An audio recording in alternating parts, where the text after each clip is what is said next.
What started as a routine late-night interview turned into television chaos when legendary actor Michael Caine walked off Stephen Colbert's set after a brutal confrontation that left viewers stunned and the host scrambling for damage control. The Late Show's studio audience settled into their seats, expecting another polished evening of celebrity banter and promotional soundbites. Michael Caine, the 91-year-old acting legend, had arrived to discuss his latest memoir and reflect on his storied 7-decade career. The booking seemed perfect, a beloved icon sharing wisdom with America's premier late-night host. But from the moment Caine walked onto the stage, something felt different. The usual warmth in his eyes appeared guarded, and his trademark smile seemed forced. Colbert, meanwhile, carried himself with an unusual edge, his jokes sharper than typical, his demeanor more confrontational than conversational. "Sir Michael, welcome back," Colbert began, his tone carrying an undertone that made the audience shift uncomfortably. "I have to ask, at 91, why are you still working? Haven't you made enough money? Shouldn't you be, I don't know, enjoying retirement like normal people your age?" The question hung in the air like a challenge. Caine's eyebrows raised slightly, a flicker of surprise crossing his weathered features. The audience, expecting gentle humor, instead witnessed the first crack in what would become a complete breakdown of professional courtesy. "Well, Stephen," Caine replied, his voice measured but with steel underneath, "I suppose I work because I love what I do. Not everyone has the luxury of phoning it in for a paycheck, if you catch my meaning." The subtle dig at Colbert's hosting style didn't go unnoticed. The host's smile tightened, and his next question came faster, more aggressive. "Speaking of work, let's talk about your recent comments about method acting. You called it pretentious, nonsense, and said today's actors are too soft." Pretty harsh words from someone who's worked with some of Hollywood's biggest names. Caine leaned back in his chair, his posture straightening. "I said what I said because it's true.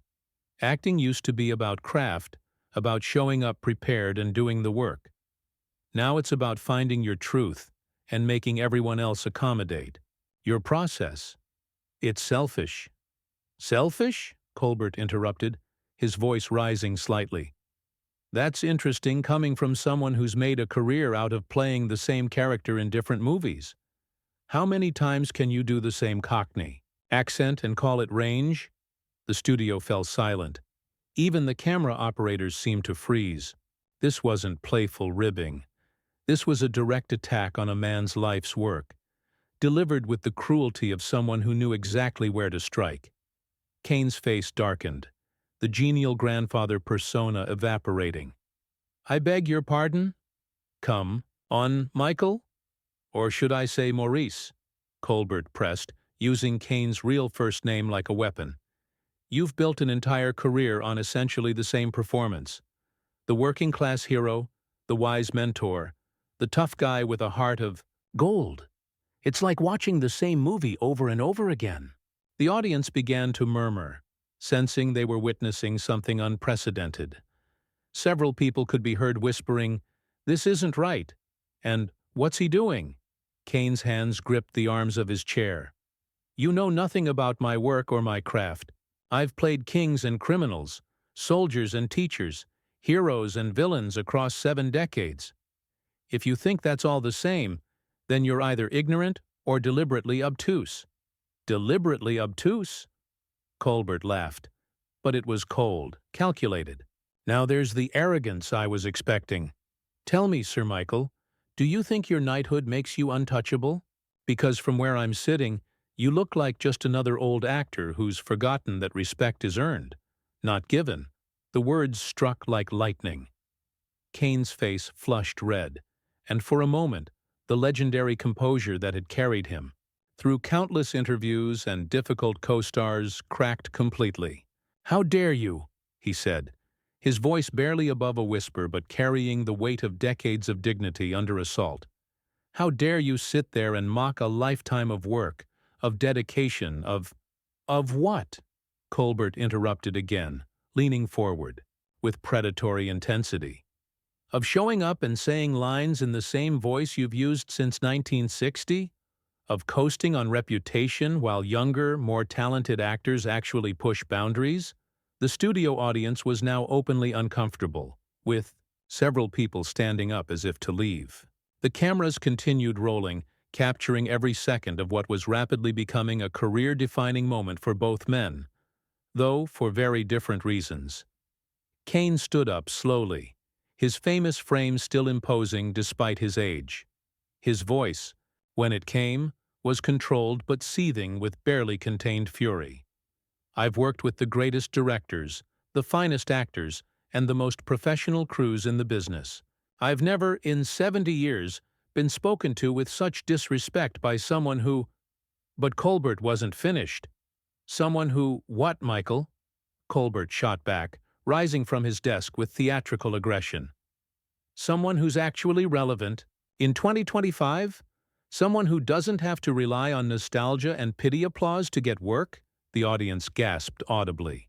Several people in the front row stood up, clearly wanting to leave, but trapped by the ongoing spectacle. The band members exchanged horrified glances, unsure whether to intervene or continue the pretense that this was somehow planned entertainment. Caine's composure finally shattered completely. "You absolute bastard," he said, his voice cutting through the studio like a blade. "I came here as a courtesy, to promote a book, to share stories with people who might appreciate them. Instead, I find myself being ambushed by a second-rate comedian who mistakes cruelty for wit." "Second-rate?" Colbert's laugh was sharp and bitter. "I've won Emmy Awards, I've influenced political discourse, I've built a media empire.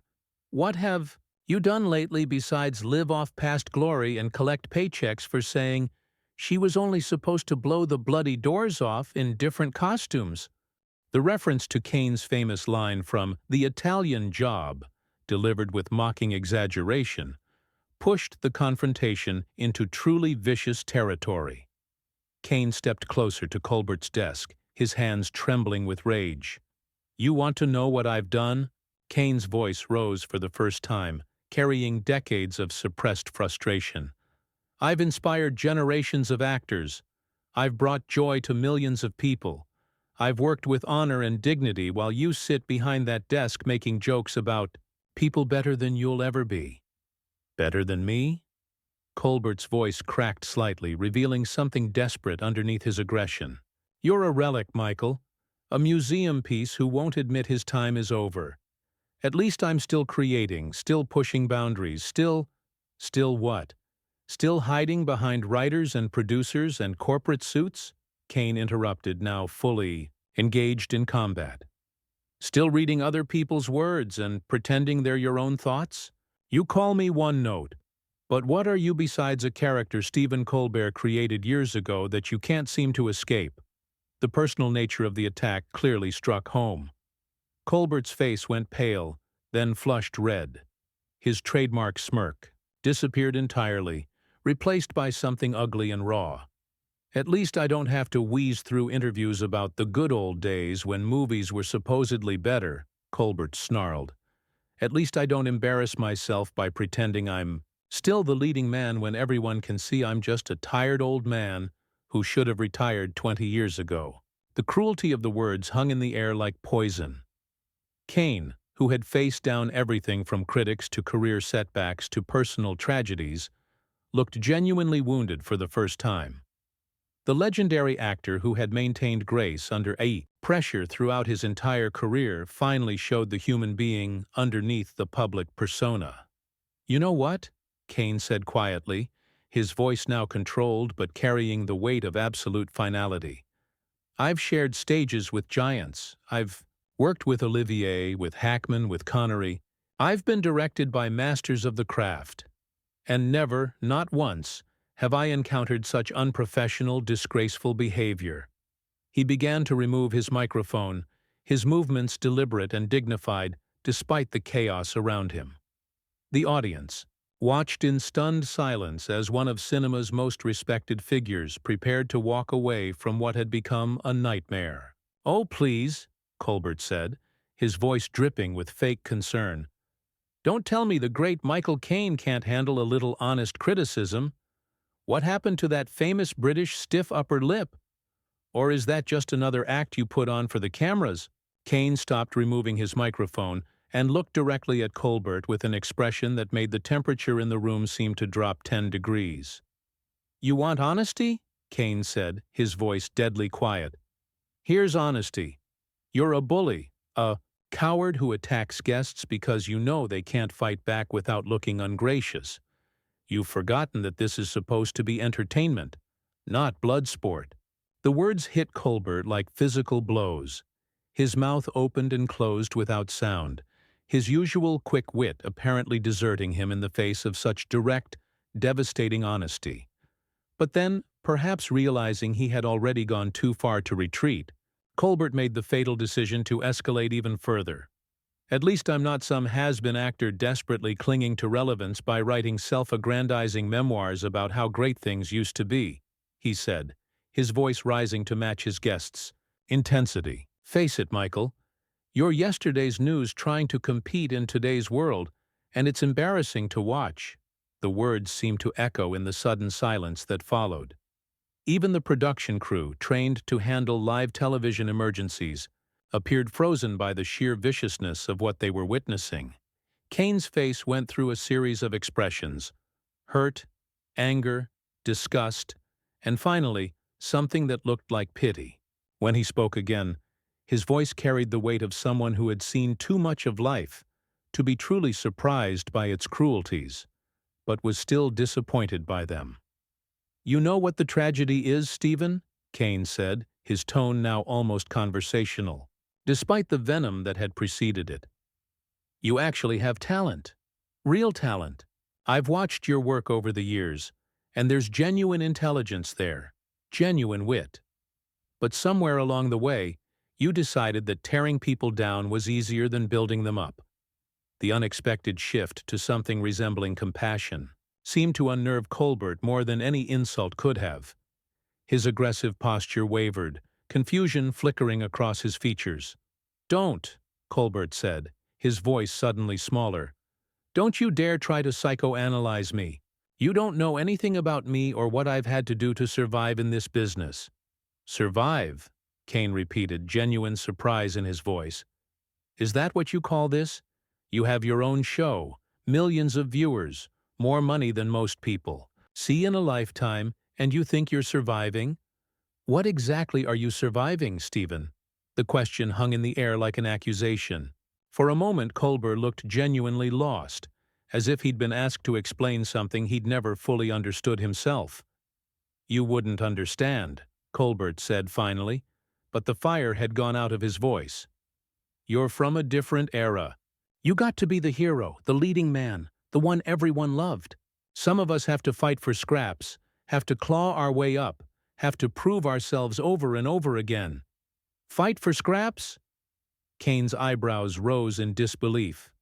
"You think I didn't fight? You think I didn't face rejection, criticism, failure? I grew up poor in South London, Stephen. I worked as a laborer before I ever set foot on a stage. I was told I was too working class, too rough, not handsome enough, not posh enough. The difference is, I didn't let that turn me bitter." The personal revelation seemed to strike Colbert like a slap. His carefully constructed television persona began to crumble completely, revealing something raw and damaged underneath. "Easy to say when you won," Colbert shot back, but his voice cracked slightly. "Easy to be gracious when you're Sir Michael Caine, when you're beloved, when your legacy is secure. Some of us are still fighting, still trying to prove we belong here." "And you think attacking an old man on television proves you belong?" Caine asked quietly. "You think this makes you look strong? Because from where I'm standing it makes you look small. Smaller than I ever imagined you could be." The words hit their target with devastating precision. Colbert visibly flinched, his hands gripping the edge of his desk as if it were the only thing keeping him upright. "You don't get it," Colbert said, his voice now barely above a whisper. "This business chews people up and spits them out. If you're not the predator, you're the prey. If you don't attack first, someone else will attack you. Who taught you that? Caine asked, and there was genuine sadness in his voice now. Who made you believe that cruelty was the price of success? The question seemed to break something inside. Colbert. His face contorted with emotions he clearly wasn't prepared to show on national television. Rage, pain, fear, and something that looked almost like shame. Everyone, he said finally. Everyone in this godforsaken industry. You survive. By being the smartest, the funniest, the most ruthless. You win by making sure everyone else loses. No, Caine said firmly. You survive by being good at what you do. You win by lifting others up with you. What you're describing isn't success. It's a prison you've built for yourself. The profound sadness in Caine's voice seemed to penetrate whatever defenses Colbert had left. For a moment the host looked almost childlike, lost and confused. But then, as if realizing he was showing weakness on live television, Colbert's expression hardened again. The vulnerable moment passed, replaced by a desperate anger that was somehow even more unsettling than his earlier cruelty. "Don't lecture me about prisons," Colbert snarled. "At least I'm still fighting. At least I'm not some has-been actor living in the past, telling stories about dead friends and dead movies to anyone who'll still listen." The reference to Caine's deceased colleagues, actors and directors who had passed away over the decades, was the final unforgivable blow. The audience gasped in collective horror, and several people could be heard saying no and stop from their seats. Caine's face went completely white, then flushed with a fury so complete it seemed to transform him into someone else entirely. The gentle, grandfatherly figure disappeared, replaced by someone capable of genuine menace. "Get away from me," Caine said, his voice carrying such authority that Colbert actually took a step backward. "Don't you ever speak about my friends, my colleagues, the people I loved and lost. You're not fit to say their names." The transformation in Caine was complete and terrifying. The gentle grandfather had vanished, replaced by someone who had survived decades in one of the world's most brutal industries through sheer force of will and unshakable dignity. His eyes blazed with a cold fury that made Colbert look small and pathetic by comparison. "You want to know about survival, Stephen?" Caine continued, his voice low but carrying to every corner of the silent studio. "I'll tell you about survival. I survived the Blitz as a child. I survived poverty, rejection, and failure. I survived watching friends die young, watching careers destroyed by politics and ego. And I did it all without becoming what you've become, a bitter, spiteful man who mistakes cruelty for strength." Colbert opened his mouth to respond, but Caine held up a hand that somehow commanded absolute silence. "No. You've said enough. More than enough." Caine began removing his microphone with deliberate, controlled movements. "In 70 years of this business, I have never encountered such unprofessional, disgraceful behavior. You've insulted my work, my age, my friends, and my dignity. But you know what the real tragedy is?"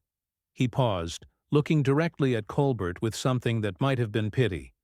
"The real tragedy is that you had a chance to have a conversation with someone who's lived through the golden age of cinema, who's worked with legends, who has stories that could have entertained and educated your audience. Instead, you chose to reveal yourself as a small, frightened man who attacks others to make himself feel important." The microphone came free, and Caine placed it carefully on Colbert's desk with the precision of someone who had retained perfect control despite the chaos around him. "You know what separates professionals from amateurs, Stephen? Professionals lift each other up. They understand that there's room for everyone to succeed, that attacking others doesn't make you stronger, it makes you weaker. What you've done tonight isn't television. It's a tantrum thrown by someone who's forgotten why he got into this business in the first place." Colbert stood frozen, his face cycling through expressions of rage, shame, and something that looked almost like recognition. The studio audience watched in complete silence, many of them now standing as if preparing to give Caine a standing ovation. "I came here tonight to promote a book about my life and career," Caine continued, his voice never wavering. "Instead, I've been forced to defend both against someone who clearly knows the price of everything and the value of nothing. You've embarrassed yourself, your show, your network, and everyone associated with this production." He straightened his jacket with the same care he might have taken before walking onto a movie set, maintaining his dignity even in the face of unprecedented disrespect. "But here's what you need to understand, and what your audience needs to understand about respect in this industry. It's not given because of age or awards or titles.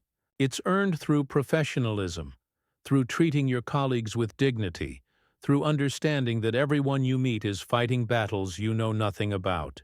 Caine looked directly into the camera, addressing the audience at home, with the same natural authority that had made him a star for 7 decades. "I've had the privilege of working with some of the finest people who ever lived. Actors, directors, writers, crew members who brought magic to screens around the world. They understood something that seems to have been forgotten today. That entertainment is about bringing joy to people, not tearing each other down for sport." He turned back to Colbert, who remained speechless behind his desk. "I feel sorry for you, Stephen. I genuinely do.